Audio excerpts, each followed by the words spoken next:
Je m'appelle Florian. Et je suis Mickaël. Donc l'idée de faire de l'élevage de chevaux de trait breton part du fait que, étant cocher et nous ayant été nomades en roulotte à cheval, on a développé des pratiques et on s'est rendu compte que plus on allait dans les années, moins il y avait d'éleveurs. Et en tout cas, les seuls éleveurs qui restaient faisaient principalement des chevaux pour la viande, pour l'exportation. Et il y a très très peu de chevaux à valoriser, de chevaux qui vont pouvoir travailler, qui vont être nos compagnons. Et donc on est en train de perdre nos races de chevaux de trait en France.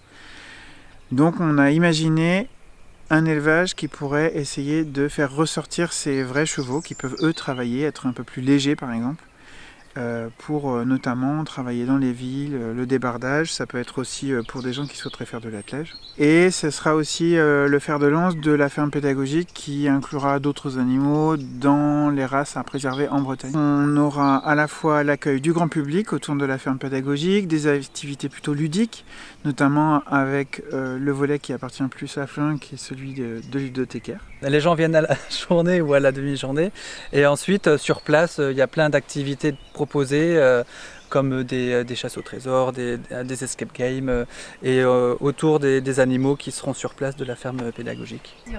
Au Pays du Roi Morvan, mon endroit préféré c'est la calotte Saint-Joseph et d'ailleurs on a une vue superbe d'ici qui avoisine les 300 mètres d'altitude. C'est la calotte la plus haute du Morbihan. On en a une vue d'ailleurs depuis le mont qui est juste à côté, qui lui est dans les Côtes d'Armor, à quelques centaines de mètres près. Et on peut amener les gens en calèche jusqu'en haut pour leur faire voir.